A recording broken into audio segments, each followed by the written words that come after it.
Hey, can you hear me? Oh yeah, I can hear you.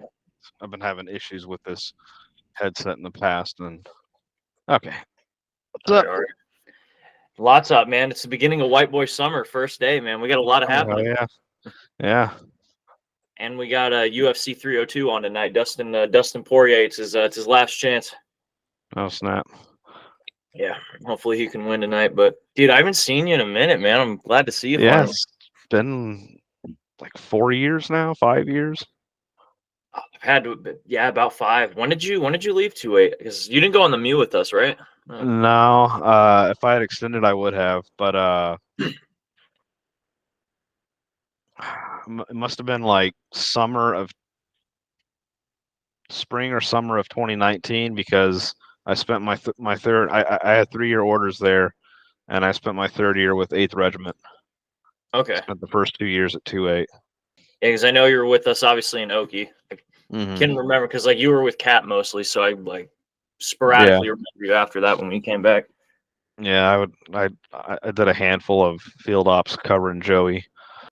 You, Spent a you good keep amount up of with time with Phil. I keep up with Hatcher and Grady and Carone quite a bit actually. I text them just about every day. We have our own like Corpsman group chat that we still use. Okay. And Carone and Grady tell us about their lives as civilians, and me and Hatcher are like, man, we want to be civilians now. How uh, about you, man? What have you? When did you get out? I got out in December of 2020. I got 2 months terminal approved, so that was pretty nice. I got out then, been out. It's crazy to think I've been out almost an entire enlistment. Like that much Yeah, has happened. yeah, that is crazy. So you're almost done with your required like res reserve time, Yeah, ready IRR. reserve. Yeah. Which it is. So It is a little spooky because we have the election coming up on November 5th. oh my So God, it's yeah. yeah, like that's like so if something wacky does happen with the election, that's an entire month for something to pop off and then just have them like recall me. So I'm really Ugh. hoping this World War III can hold off. Yeah, I'm in a Navy Sea school right now, so like we're strictly students until we graduate or we fail out. So until March next year, there's no chance of me going anywhere. Oh, Thank God. okay, sick. Yeah, It'll give you time to prepare for wherever we're going to learn whatever language yeah, you need. yeah. So you said you're going to a sea school. What forgive my maybe my Navy terminology is not all there, but can you So enlighten me on that? think of it like A school for us was like our basic medical training. So your MOS school after boot camp, Mm-hmm. and C school is basically advanced school. Mm, Uh, but there's over a dozen different C schools Navy corpsmen can go to. The one I'm going to right now is called Biomedical Equipment Technician. So mm-hmm. basically learning electronics and how to repair medical machines like X-ray machines, defibrillators, repair and maintain them. Okay. And it's like the school's long. I've already been here almost a year, and I failed t- 2 tests in a row in one course. So I got put in holding for 3 months, and I start class up again on Monday. Okay. And my new graduation date is March of next year. I was originally supposed to graduate this November. Okay. It sounds like a whole MOS school, man. That's pretty long to be there. I mean, It pretty much is like I know a handful of the instructors who once they went to BMET school right after Corpsman A school, and that's all they've been doing. They do some medical stuff, like if they had to go to field med or whatnot, but it's basically just sitting in a workshop tinkering with machines the entire mhm. time, Okay. which sounds like a dream job to me. Yeah. So is that what you'd be doing whenever you get done with this one, or is it just something to throw on your resume? I I did some on the job training when I was at the hospital in Okie, and just chilling out with the guys. They were watching TV while they were tinkering with stuff and just coking and joking. I'm like, man, just working on machines hanging out with the boys. This sounds like a dream job. And I found out that civilian BMETs can get pretty big bucks in the real world. That was weird. Yeah, I don't know what that was about. But yeah, they teach some of the same stuff as far as the electronics math and the theory, but they don't offer any hands-on training, which is pretty much what the bulk of my school is just hands-on training. And I can get further certifications once I get to my first command. So that way, once I get out of the Navy, I can get a job somewhere fixing medical equipment. Mm-hmm. All right. One of my instructors, he was an E5, and he got busted down to E4. He got in trouble doing something, and so because he got busted out of E4, he was past his HYT, so he got processed out of the Navy, and just as a BMET, got a job working for Sony, making like $130K a year. Really? Yeah. Shoot. Even if I don't make that much, even if I just got a job doing like 70, 80K, I'd be more than set. Yeah. So it sounds like a plan. Just finish up the school, go out in a hardcore fashion, then get a ADSEP from the Navy. Is that the?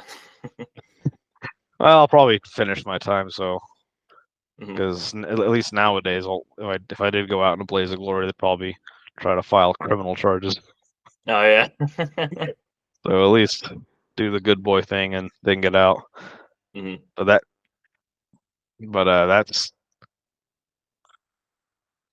there's the rub. Like this September, I'll have been in the Navy for 10 years. Okay. And I owe the Navy 4 years after my school. So by the time I'm done with school and with that required time, I'll have been in for almost 15.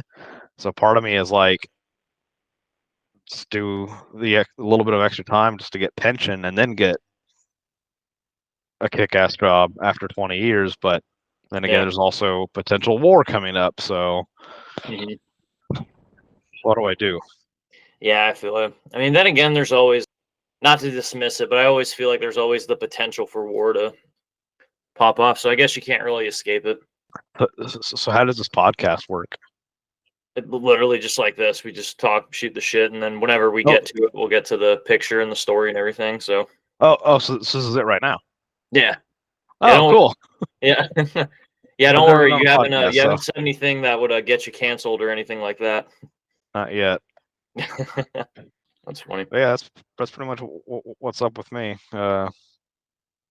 I don't know if I should re-enlist for longer or just do the bare minimum required time and get out. Yeah. That's where I'm at. I mean, did you plan on doing your 20 when you got in, or what was your initial? No, no, I had bigger dreams when I enlisted when I was much skinnier, much better shape, but none of that came to fruition. And Mhm. I just I when I was at my first hospital, I at least wanted to go greenside one time, and I did. Hung out with some of the best bastards in the world. Amen. Yep. And after that, I wanted to go to a hospital again, thinking, hey, I was at a hospital before. I'm coming off of division orders right now. I know how hospitals work. Like this is going to be a cakewalk. And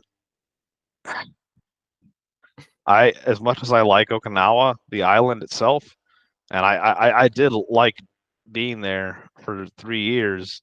Man, that command was awful.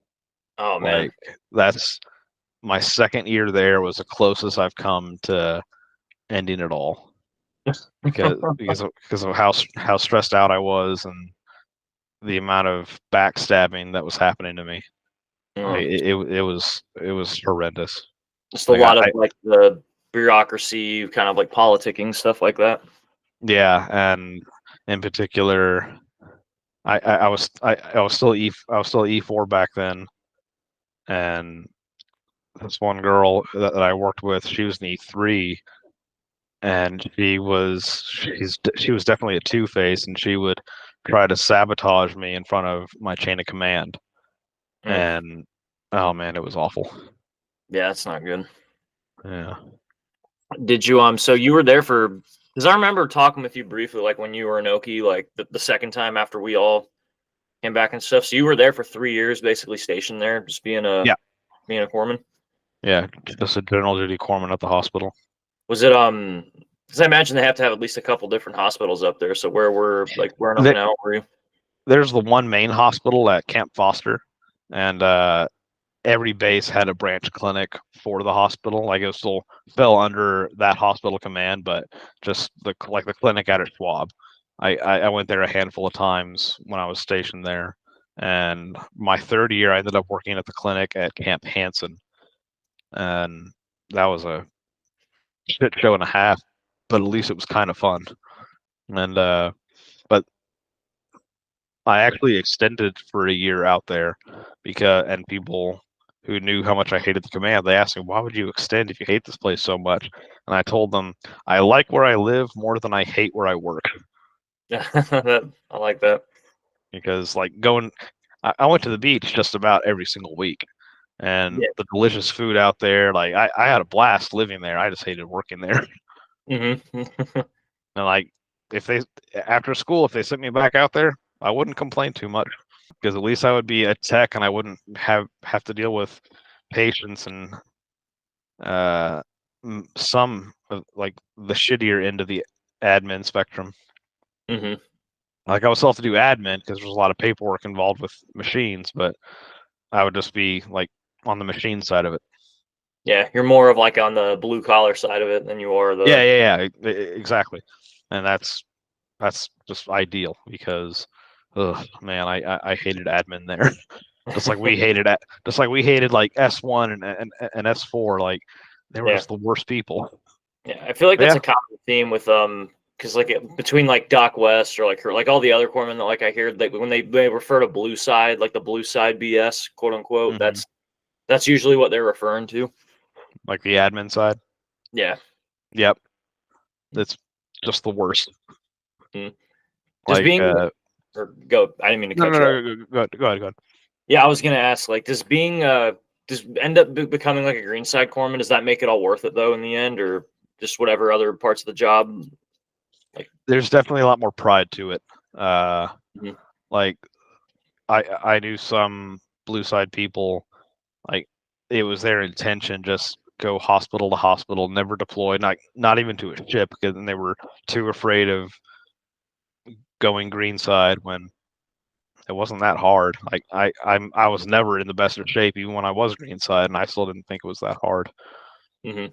And I think they're just intimidated by the oh yeah the marine aspect of it. I'm like, hey man, some of the most cuddly, friendly guys I knew were Marines, You and kind of realize that they're just all regular people like anyone else. yeah, and even the hardcore ones who probably could go down in history with Johnny B and the best of them, even them still chilled out dudes who you could go grab a beer with and chill with. Hmm. But I don't know, like, and being prior greenside and coming from that mentality definitely got me in trouble a few times. Like I remember this one kid, I forgot what her name was, but she was very disrespectful, brand new to the Navy. Uh, Nobody liked dealing with her, and finally I laid my foot down, and with someone else present, so she couldn't accuse me of anything. I chewed her ass out. Told her, Yeah. hey, you have to show respect. Blah blah blah. You're in the goddamn Navy. You're in the military. Blah blah blah blah blah.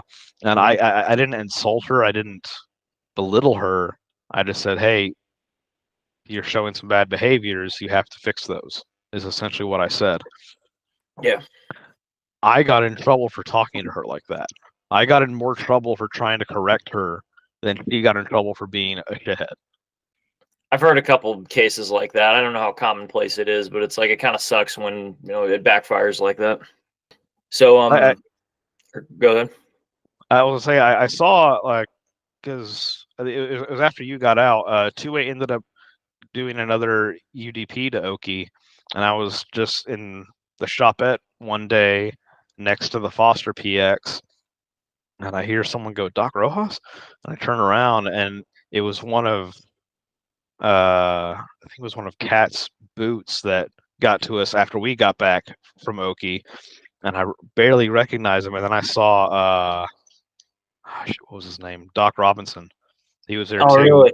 Yeah, I should have picked that picture because it's from a couple years ago. And I just caught up with them for a few minutes, and they were about to head to the bus to head back to Schwab. So I just said my goodbyes and saw them off. Hmm. And I took the bus to Hanson one random Sunday, and Barr was on Baron Barr. He was on the bus, and so I just chatted with him for what is it, like a 45-minute drive. Damn, that's sick. Yeah, that's really small world. Yeah, Running into him again. that is one thing I do like about just especially with the Marine Corps, because like it's more of a smaller branch, and obviously with the Navy too, it's like that small world aspect, like it always pops up at like the most convenient moments, like years down the line. Like I love just hearing stuff like that. Yeah, that's like I like the school I'm at now, but I hate being a student. Yeah, I But it's feel not it. it's not all bad. Like generally the fleet returnee students are given a little more space where they treat us a little more like adults than the boot students. Hmm.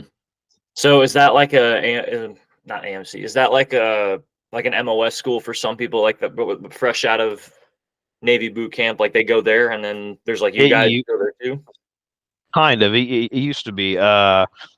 For going from boot camp to A school to whatever special, like to a C school, guys like that, they're called pipeliners.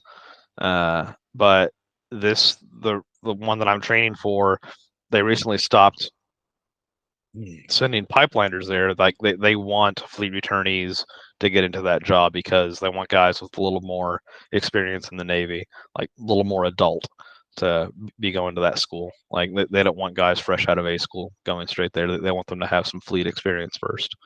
Yeah. But for the Army and the Air Force, so me and Carone and Hatcher and Greeno and all the other corpsmen, we get our basic medical training. That's Navy A school or corpsman A school, and then we go to the fleet, go to a specialty school, or after the fleet, we can go to a C school, like I am. For the Army and the Air Force, uh, we shared our class with some Army kids. They got in there fresh from boot camp. That's their MOS school. Mm, They don't do basic medical training. They just go straight into it, even though it's technically a part of the medical field. So okay. that's the only job they would ever be doing is BMET stuff. Whereas the Navy, we have to do everything. Even and even with that, there's like 18 courses total, 12 regular ones and 6 advanced ones. And the Navy has to do the advanced courses. Army and Air Force, once they get past course 12, they go to their respective duty station. Navy has to stay for an extra few months to do the advanced schooling. Okay. That's why ours is so long, Hmm. because we have to potentially be the only BMET where we're going. And for the Army and Air Force, they have a lot of people to fall back on, whereas we don't. Yeah. And So, the BMET community is at the smallest it's ever been, so they're really trying to push a lot of us through right now. is it just because like the numbers thing with like the military in general? Yep, exactly. It, Because honestly, why would anyone want to look at the shit that's going on right now? Why would anyone want to re-enlist or why would anyone want to enlist, much less re-enlist? yeah. Yeah, I feel yeah, it's definitely a can of worms that like kind of interesting seeing that like hearing like from because I've talked with a few guys who are like still in, like whether it's you or Bridgeforth or whoever. Like it's interesting hearing your guys' take on it since you guys are still in versus like a lot of us who have already left. Mm-hmm. You guys still have like faith in the system, and like I don't know if it's you guys kind of I don't want to say keep a lip on it because you're still in, but it's like I don't know. I feel like there's a lot more of like a sentiment that's like being like I said, it's a can of worms. It's kind of hard to articulate. Yeah, I wouldn't say I have faith in the system. I don't really, but I'm just doing it really for job security. Yeah. which is not bad. I mean, it's easily one of the best ones for it. Sounds to me from like what I'm gathering, as a corpsman, like seems like there's a lot of jobs like you guys can do, or there's a lot more variety of like the things you guys can do as corpsman. Mhm. Whether it being like hospital or like on green side or being like a tech or something, it's like you guys have a lot of like jobs within the job. Mhm. Yeah, we gotta be like a jack of all trades. Like, what other stuff have Um, you done other than obviously what you're doing now, and then being a green side corpsman?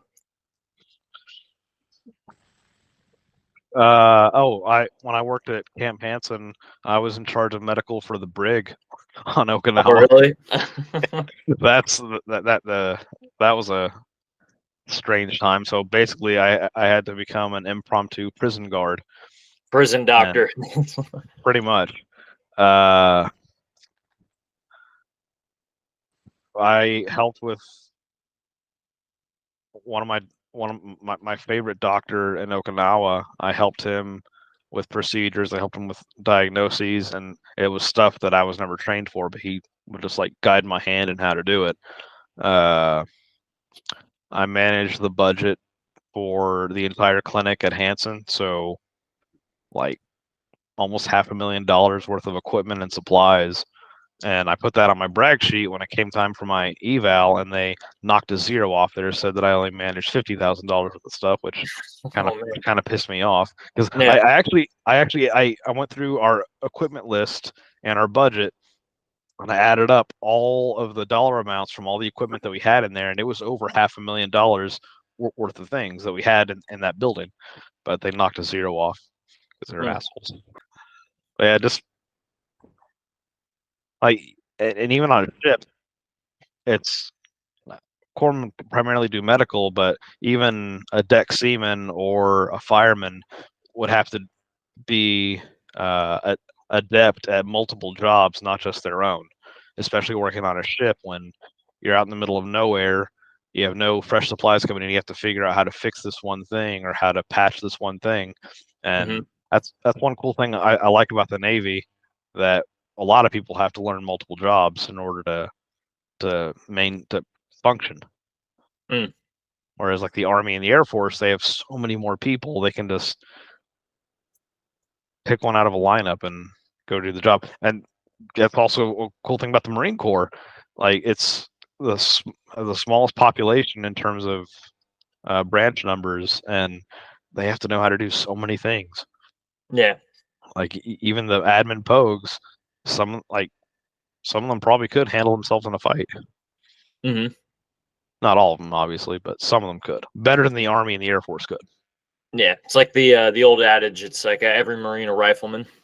Like that's just being part of. I don't want to say elite. That word is thrown around way too much, but just being dependable is just a nice feeling. Yeah. Exactly. Like, yeah, knowing that you're maybe not indispensable per se, but it's like that you're trusted. Like people can put responsibility to you, and you can.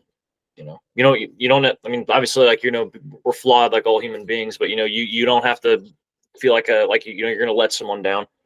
Right, right. So I just realized I just threw this shirt on after I got out of the shower. This is the cat platoon T-shirt. I don't know if you can see the symbol. Yeah. Now I can see it. All right. I didn't even think about that when I threw this on, that I would be talking to you. Oh, perfect timing. Oh, and I got Yeah. the Power Dome tank top. Oh, nice. Well, Very we're cool. really wrapping it right now, man. Really killing it. So I'm taken by the hat that you're located in Florida right now. Well, I'm born and raised in Florida, but I'm actually in Phoenix, so it's Oh, okay, Arizona. yep, yeah, Very well, nice. little bit of a ways away, but Yeah, my brother spent a couple of years there for his job, and then he got a better job at the town he was at, and he moved back there. But I spent like a Christmas, I think it was in Phoenix, and I think it's beautiful out there. oh yeah, it's really good. It's definitely it's starting to get more recognition because there's a lot of people moving out here, but it's definitely the state's a hidden gem, the way I like to put it. Hmm. Yeah, I'm not sure if I want to. After my school, I definitely want to go back to Japan, hopefully mainland Japan or to Europe, But Ooh. if I did have to get stationed anywhere in the States, there's probably a naval hospital at the air base in Yuma. Probably not. I don't know actually. We have Maybe go there. yeah, there's got to be something because I know because we have some we definitely have quite a few military bases because we get a lot of like there's a lot of like foreign military and like Air Force and like Marines that are out here. So Hmm. I'm trying to think, do we have a naval hospital? I'm not sure because we went to Yuma Air Station and that is a Marine base, but I don't know why the Navy would have presence out there because it's landlocked. And Oh Navy yeah. typically is by the sea. Hmm. I'll look into it. Yeah, But I just pulled it. I just looked up on Google. I don't think that they have one out here. mm, probably Yeah. like an Army hospital or an Air Force hospital that they augment to. Yeah, it'd have to be the case for that. Where that is one thing that you mentioned it now, especially with going to Europe. That's probably way cooler about being in the Navy is you guys have a lot of options in terms of like where you guys can go or like be stationed at. Like Marines aren't anywhere in Europe as far as I know, unless they're like the fast team or something like that, or Like the Embassy Marines. yeah, or something like that. Like it's not like like if you're a regular Marine, you're gonna get thrown in Germany or somewhere like that. Right. I mean, we'll get like mainland Japan maybe, but like that's about it. But you Yeah. guys, it's like there's a lot. I feel like there's a lot more of a more variety of places you guys can go. Oh yeah, tons of places.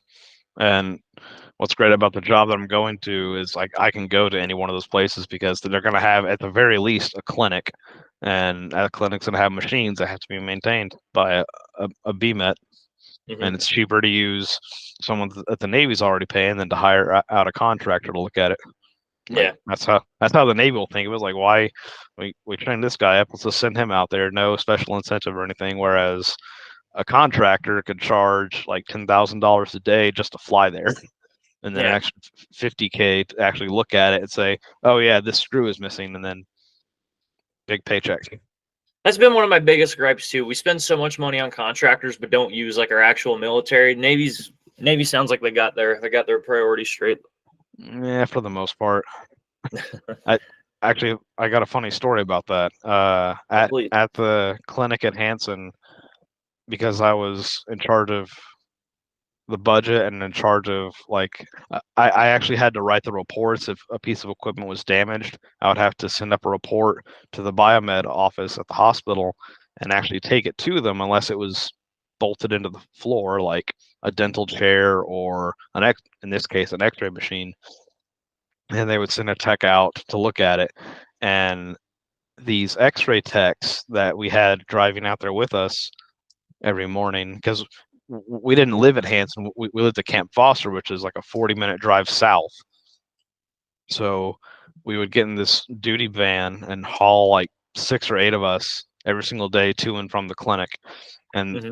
they would have the pharmacy tech, the x-ray tech, and all the general duty corpsmen that would go up there.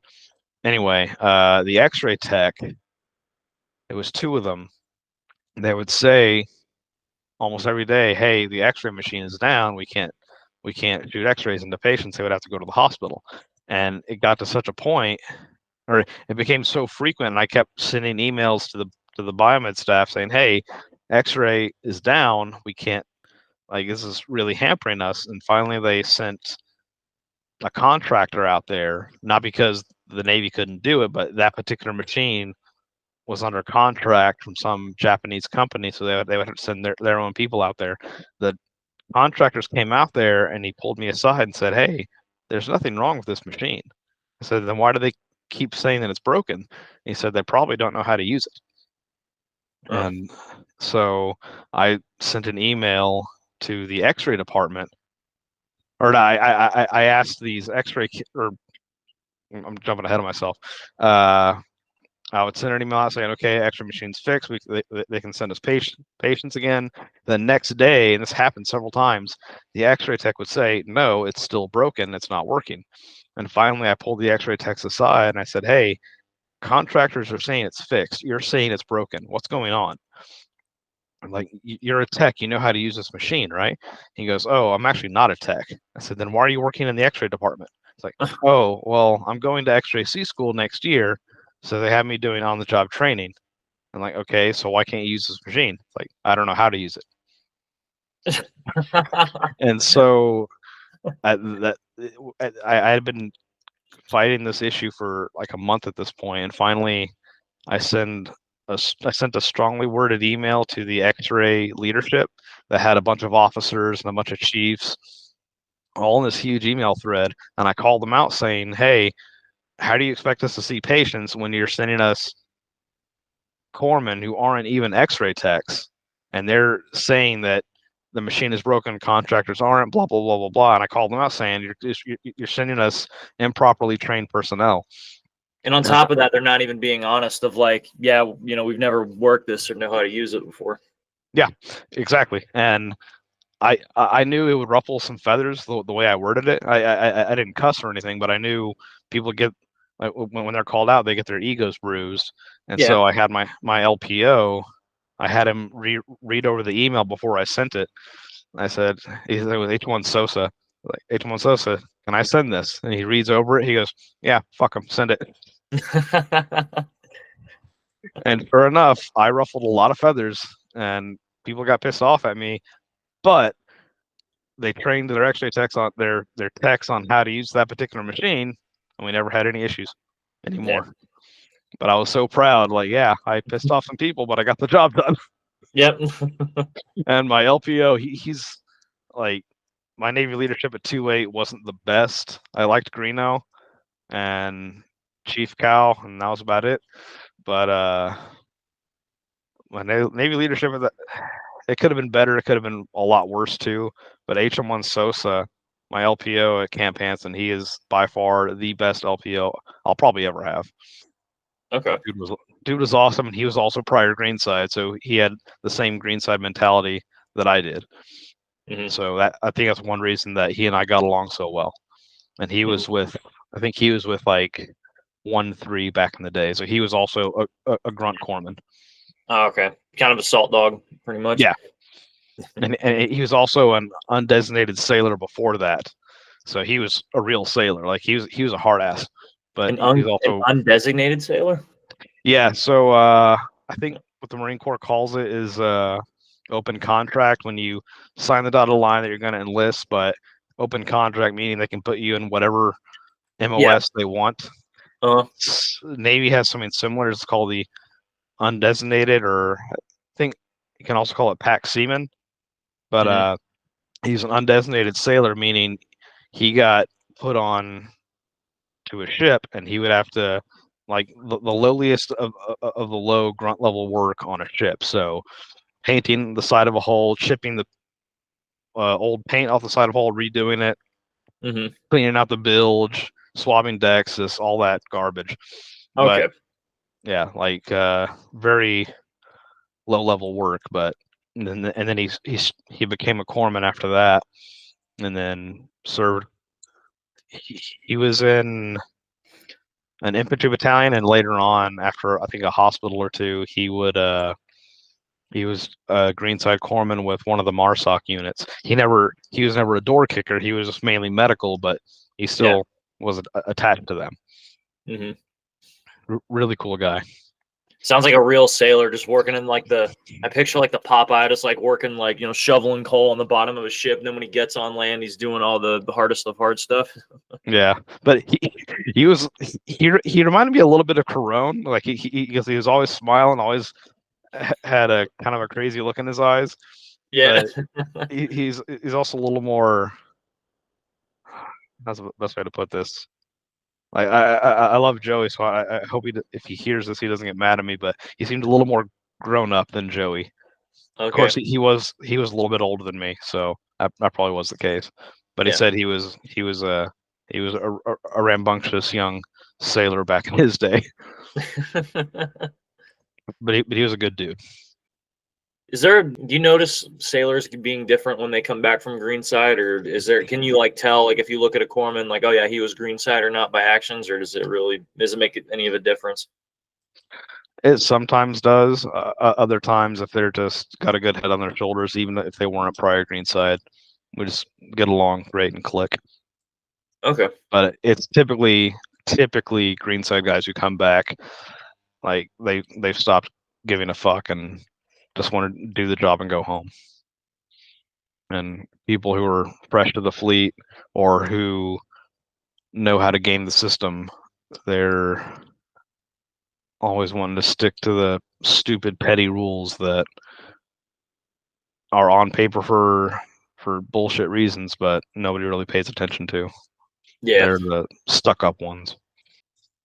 And do you feel like they're more commonplace in the Navy than like that's like the rule rather than the exception? Or then everybody complains about like similar stuff like that, like with the Marine Corps. But since you're in a different branch and you've actually like worked with, like you've been more with the Navy than you have with the Marines, so I like picking your brain on that. Well, for the hospital at least, yeah. I haven't been in the regular Navy yet. Just hospitals and Marine Corps. And Okay. like on ships, it's a totally different dynamic that I haven't experienced yet. Like being part of a ship command, I mean, I haven't done that. So I've known for people who have been greenside, hospital, and on a regular ship, how different. I've heard from them how different ship life as opposed to greenside or shore life is, and it can be a different beast altogether. But typically, it's the people who want to go hospital to hospital, not really get their hands dirty per se, and just want to be squeaky clean the whole time, or tend to be the scummiest people. Oh, okay, yeah. So it's like working in the hospitals. Is it and obviously I'm not going to say that there isn't hard work with it, but is it almost like the office job, like behind the scenes kind of stuff, like the in the rear kind of work? Is that what it's deemed as? Kind of. Yeah, kind of. Admin, it for sure is a lot of office drama, politics. Working at the clinic for myself, we were far away from the hospital, and my chief and my LPO pretty much let me do whatever the hell I wanted. Yeah. And but like say family medicine, which I was also at for a year, it tends to be more medical focused, and so you're more focused on getting patients in and out, getting them their medicine, or getting them a procedure, whether it be a toenail removal or stitches for something. But admin, yeah, a lot of politics, a lot of office drama, because they have so much downtime and they think they're doing actual Navy work when they're just sitting at a desk. Yeah, and then typing in a computer. Yeah, don't really have problems, so they just find stuff to create, pretty much. Yeah, admin was the worst, man. Admin was the fucking worst. Yeah, when I was at admin, I was in a office specifically called Aerovac and Fleet Liaison. Yeah. And being in the middle of the ocean in Okinawa, we had a lot of traffic there. Ships out at sea, if they were close by to us, if they had a medical emergency that they couldn't handle on ship, they would send them over to our hospital. And so I would have to go either to the helipad on base or to a port like on the northwest side of Okinawa called White Beach, and we'd have to get them off a rib boat and put them in a van, take them to the hospital. I did that for probably about a dozen sailors. Like one guy, two guys came off of a submarine. One of them, he said he wanted to commit suicide, so we had to take him to the ER to get evaluated by the psych doc. And another guy, while they were moving a torpedo, it slipped and it crushed his right hand, broke like 3 or 4 bones right in here. Oh God! So yeah, they could bandage it up on the boat, but they had to send him to the hospital to get properly treated. And so I picked both of them up. Plus, they had 2 sailors with them who were there called non-medical attendee, just basically a guy to walk and talk with them, make sure for the one guy didn't commit suicide, for the other guy could help him open bottles and stuff. So I had to get them lodging. I had to get them registered at the hospital. Had to get them a COVID test at the time. And I did that for probably a dozen or so sailors in total. And that was the more enjoyable aspect of that particular job. The Aerovac part, patients at the hospital who had to get higher echelon of care. Like if Okinawa couldn't provide a specific surgery or specific treatment regime for them, they would have to get flown out to the United States, typically Hawaii or California. And that job was a nightmare because we coordinated with an Air Force command in Hawaii, and we had this very buggy website that we'd have to fill out all the patient's information on, and that would constantly crash. And if one, like a little decimal was off on, say, their height, like something that minuscule, which shouldn't even matter, especially if it's a measurement of like a quarter of an inch, the Air Force people would send it back, say we had to do it all over again. No, Lord. They were very exacting, and I don't want to put all the blame on them because they had a high stress job being at the center of it all. But it was just, and that's the spot where this one junior corpsman was trying to sabotage me, and the stress of that, plus the stress of her talking shit about me behind my back that wasn't true to higher ups who ended up taking her word over mine. It was just, it was without a doubt the worst year of my life. Just from the amount of work we had to do. It wasn't common to get, it wasn't uncommon to have only like 1 or 2 nights to myself per month just to relax and chill. It was very, very high mobility, high stress, and it was awful. I wouldn't. All the junior sailors that or junior corpsmen that I've seen here at Fort Sam Hood that I know are going to Okinawa, I tell them if they offer you to work in an office called Aerovac and Fleet Liaison, do not take it. You will hate your life. Sounds just like a lot of I don't know if tedious is the right word, but it's just like a lot of like, because you have to be, very on point with things, and it's like if you get it wrong, then it's like almost making a mountain out of a molehill if something gets off. Yeah, that's a pretty apt descriptor of it. So have you been to mainland Japan? Once. I took 2 weeks of leave right before I PCS'd over here, and a friend of mine is actually stationed at Camp Fuji. He's a part of the hospital, but they fapped him out to Camp Fuji because he's an IDC, an independent duty corpsman, and he can see patients out there, and he actually lives out there. Okay.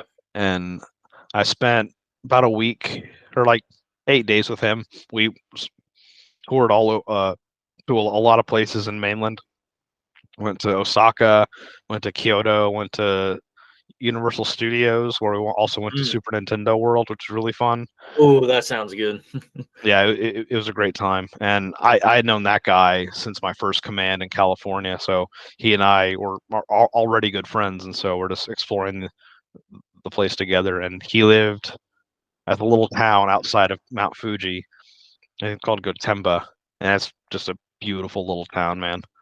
Like very peaceful, and it's not a big city like Tokyo, but it's not middle of but it's not like crack whore alley like in J Vegas. Yeah. It's almost like suburbia, kind of like. Yeah, exactly. That's exactly what it is. Very beautiful, okay. And on a good day when there's no cloud coverage, you can see Mount Fuji just right there. It's it's amazing. And I actually wanted to hike to the top of it because I got there right when the hiking season opened, but he didn't want to do it, even though he lives there. And I said, okay, that's fine. And my second to last day, right before I flew back to Okinawa, he goes, hey, man, do you want to climb up to the top of Mount Fuji? I was like, you motherfucker, I wanted to. You said no, so I left my boots at home. But it's whatever. Do you prefer mainland over Okinawa? From what I saw, yeah. I don't know what the Navy command there is like, so who knows? It could be worse than Okinawa, but from what I've heard, it's better than Okinawa. I was talking with one of my Navy friends. This is a little off topic, but I wanted to know, do you know why there's a lot of maybe it's just like what we saw in ship, but I feel like the Navy has like a very high percentage of like black people that are like in the Navy. Like, I don't know if you noticed that, but like me and like one of my Navy friends were talking about that, and we were trying to figure out like why that may be. I don't know. No, I I don't have an answer for you. I do know there are a ton of Filipinos in the Navy. That too, yeah. He was telling me about that. Yeah, the mafia. I could see why the Filipinos would be in the Navy because, like, they are an island people, so it would make sense. They float around on the boat, float around at Yeah. sea.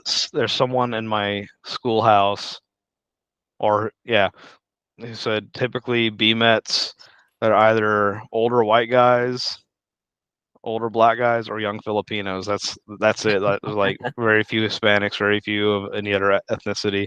Those are the three big demographics for the rate that I'm going to, or the job, the training that I'm doing. I definitely have a lot of regrets when it comes to things I said, things I did when I went to Okinawa, but I don't regret being stationed there. As awful as that command was, it was ultimately good for me in the end. I mean, it's Japan at the end of the day. It's like kind of hard to complain about that, like just being there. And same with 2-8. I wish I had done things better when I was greenside. I wish I'd been like a more in shape corpsman for sure, and had studied my medical knowledge a lot more.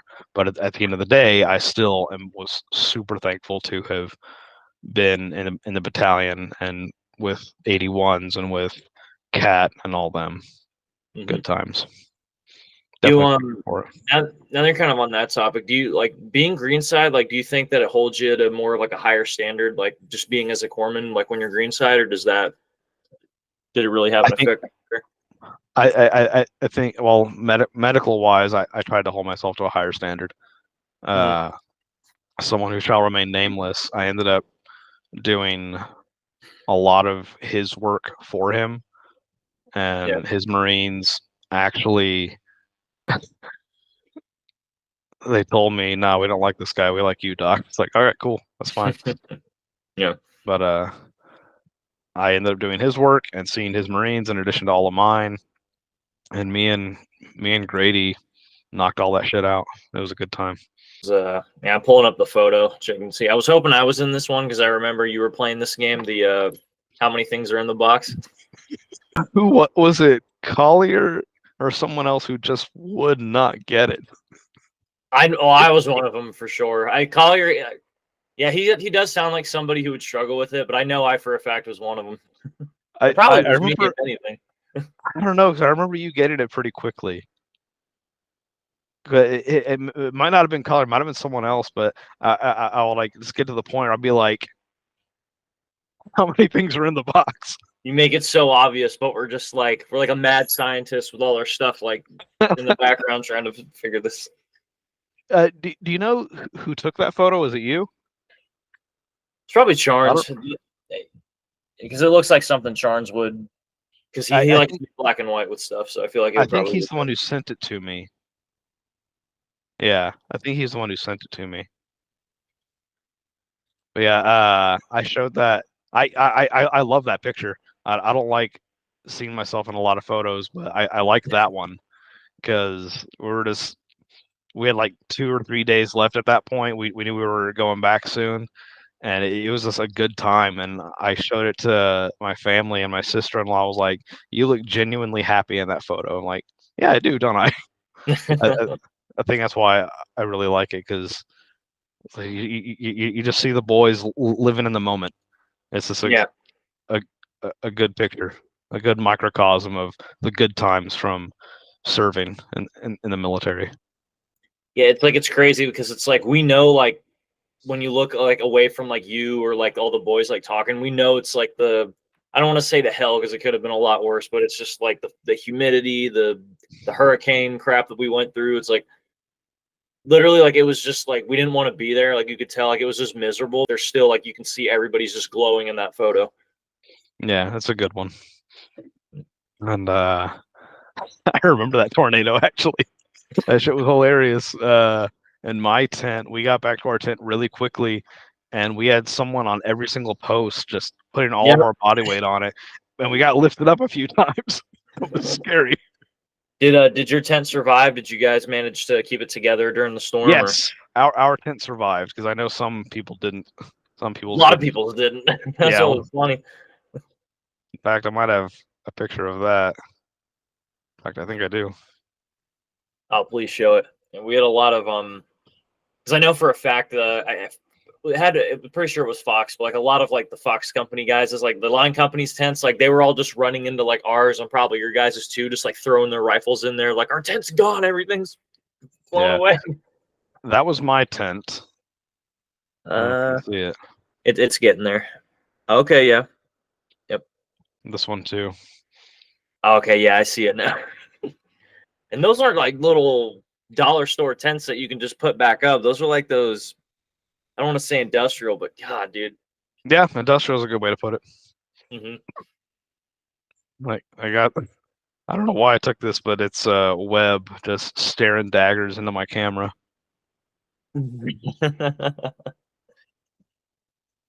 And of course, our dear old friend Kasim. Oh yeah, is that Zorkot? Yeah, that's him. Man, it He looks was like. he was goofing around with the empty tube and snapped a picture of him.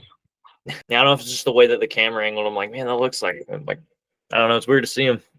Yeah, I got this one of a clothier. He built a tobacco pipe out of bamboo. Let's see if I can see it. Okay, I can see it now. That's pretty sick. Yeah, call this one because my middle name is Michael, so I call this one Dirty Mike and the Boys. Oh yeah, I think I remember seeing that one. All you guys in the Vic. Mm-hmm. Overall, like, what did you think of the Philippines? Or just like, I assume it's probably similar to everyone else, but what was your, just like when you look back on it, like, how do you think of it? It was hot, and that's for damn sure. Yeah. I ultimately I thought it was a fun time. I wish I had done more. Mhm. One of the like I know it happened to a lot of us, but one of the local girls out there actually found me on social media and was like trying to get me to marry her. I'm like, nah, dude. That's funny. Yeah. Like, Probably nah. should have. You probably should have talked with some of those Filipinos in the Navy because the one of them probably knows her. Just background checker. Probably. But I'm like, nah, I'm good. I feel like that BAH though would be really really hefty though for being. So what's great about being a corpsman, especially in a school as long as mine, I actually got BAH starting October of last year, so I'm getting BAH now. So I'm from here, so I'm staying at my mom's house. So I Ooh. get BAH for being able to go home after school every night. And do you get that on And top of your like regular basically, pay? yeah. Or, oh God bless. And that's And I just made E5 just a few months ago, so I think next month's paycheck I'll actually be reflecting my E5 pay. So and there's like an extra $150 on top of for BAH on top of that. ooh. So yeah. Man. And I'm gonna get my 10 years in the Navy pay bump too in September. Oh yeah, that time and service pay. Yep. Man, living So it big, but balling like Jordan Belfort over here. and what's great is I had 3 pretty big debts and I paid off one of them last month. So Okay, good for you. right before my pay raise, so now I can throw even more money towards my remaining 2 debts, which is very exciting. 30% interest. Let's go. Yeah, because if I get stationed somewhere in the States, I'm going to buy a truck. I've decided. Also, want to start building up a good AR system just to have for when shit probably inevitably goes down. Oh, yeah, November's not that far off, so got to prepare. I'm not going to be able to afford a full rifle by then, but we'll see. We'll see. I have a few pistols here, plus an M1 rifle that I bought when I was at 8th Reg. Okay. I have that. Hmm. So, should shit go down, I can still defend myself. Sick. So where are you at now in the States? Texas, San Antonio, Texas. That's where my school is at. Fort Sam Really? Houston. Okay. Yeah. Shoot, I gotta go. I think Ford's somewhere in Houston or Dallas. I can't remember where he's at. So I was talking with Ford because I was thinking about. Like, I was talking with him about like whenever I go to Texas to see him. But shoot, I may have to pay you a visit when I go down there. Hell yeah, dude. The whole gang back together. Heck yeah. I think Joey is still in California.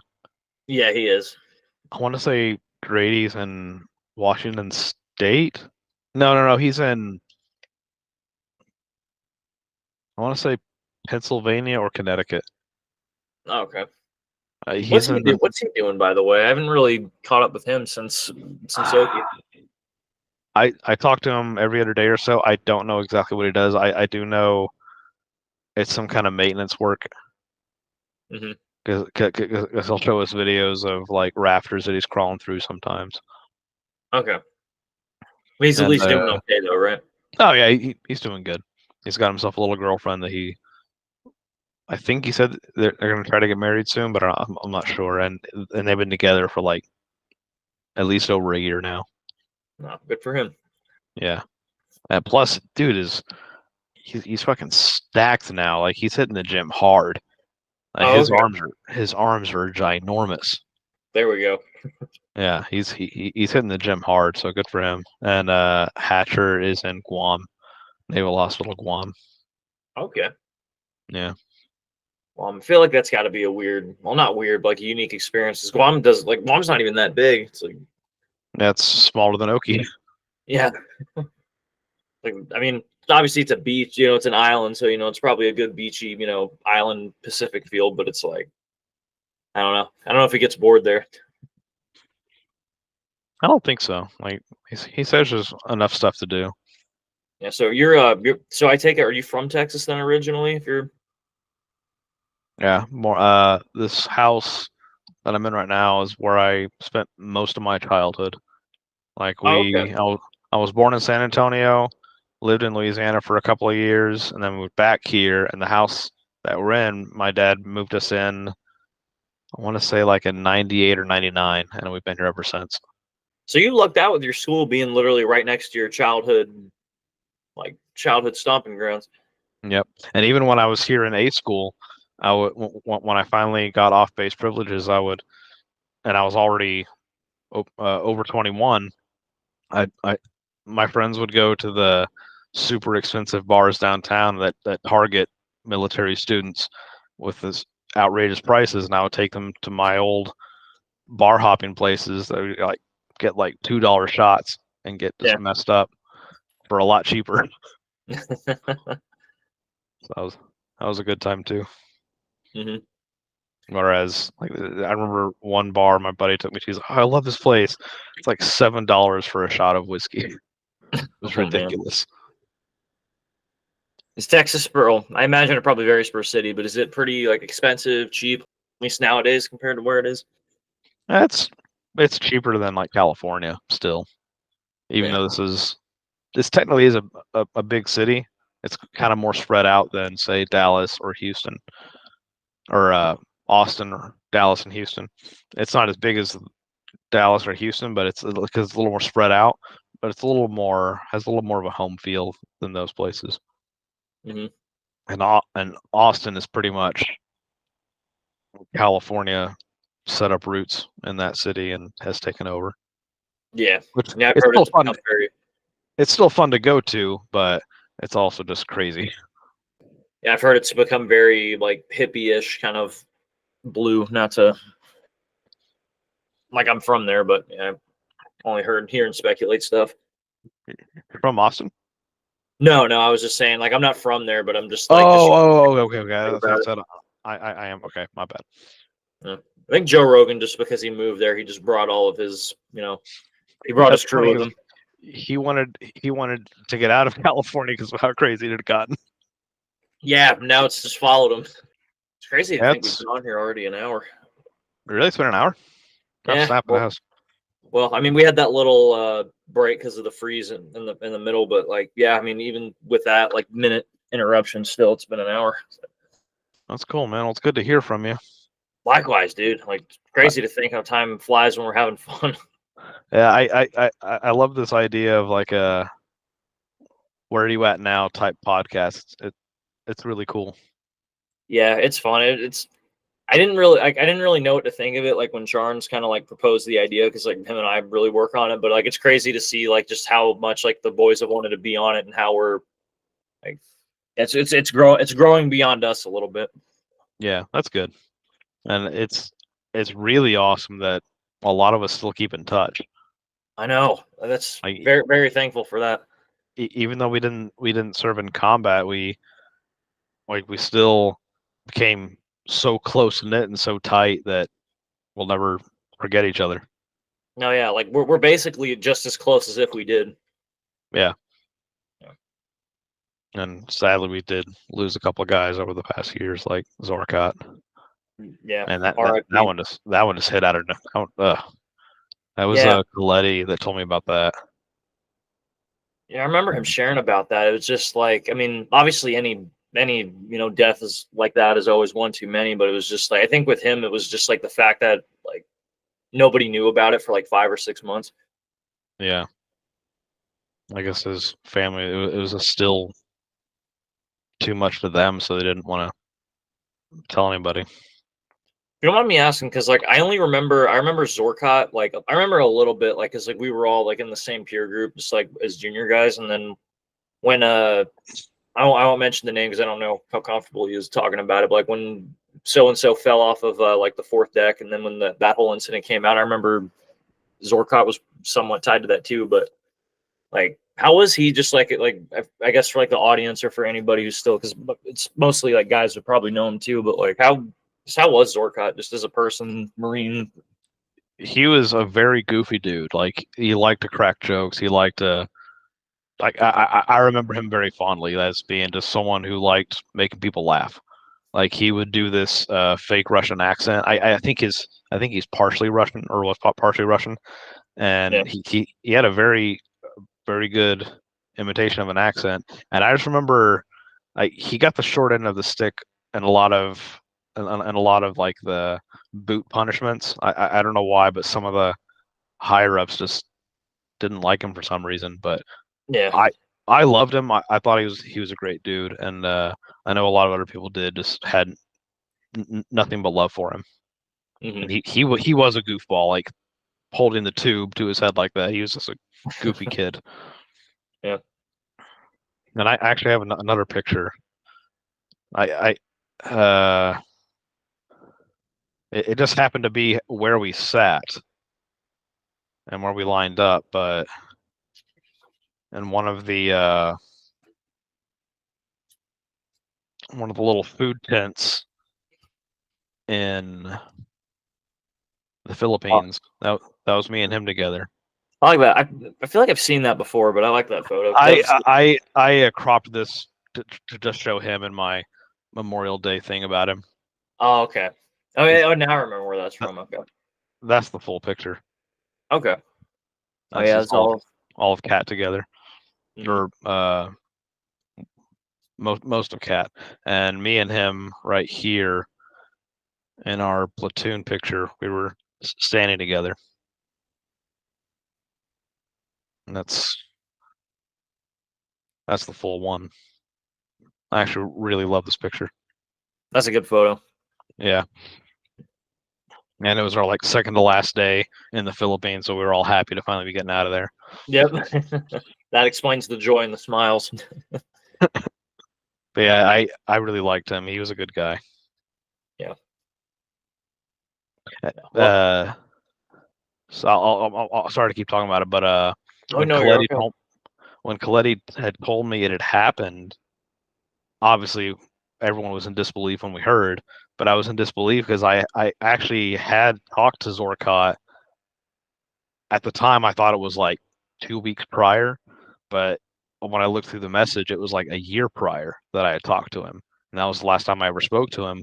We were talking about Fletcher, who was in Scout Snipers, how Yeah. he was vacationing in Kiev when the Russians invaded, and he ended up staying there and fighting for a little while, and he eventually made it back to the States. But before he did come back, I had been talking to Zorka. I said, "Hey man, keep Fletcher in your prayers. He's over in Kiev right now, and he's not answering his messages. He's like, holy shit, I hope he's okay. And that was like the last time I talked to Zorkot.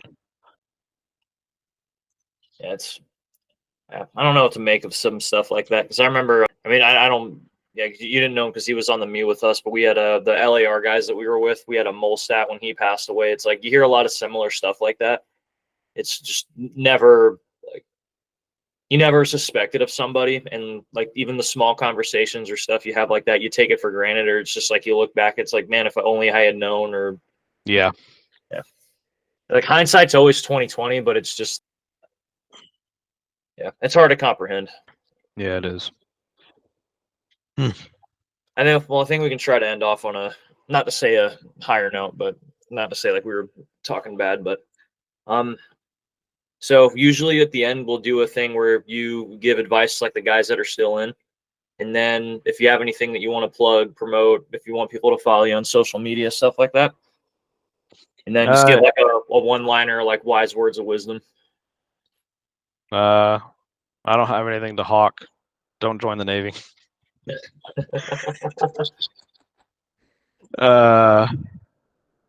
you're still in, get a good gig lined up for when you do get out, and then get out. This shit ain't worth it. I might be eating those words and sometime next year if I do re-enlist for longer, but I'm only going to be doing it just so I can get more certifications to get for my BMET job on the outside. Otherwise, I just want to get a good BMET gig and then make a lot of money. I want to get into flying, so take flying lessons and buy an airplane. As far as words of wisdom, be good. Be good to your peers. Be good to your juniors. And even if they are shitty, be respectful of your seniors. Like not just senior citizens, but like higher ups. Like be respectful, but don't bow down to them, if that makes sense. Yeah, like respect them, but don't like fear them. Yeah, maybe. exactly. That's my words of wisdom. I'll also be good to your juniors and be good to your peers.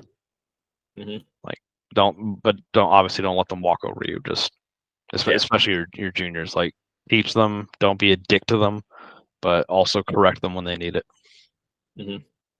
Well, Rojas, I second all of that. And honestly, I'm really happy I got to talk with you. I'll keep reiterating that over and over. Thanks, man. Yeah. Well, please keep in touch with me, though. I mean, I know we already do, but keep doing that. I got you.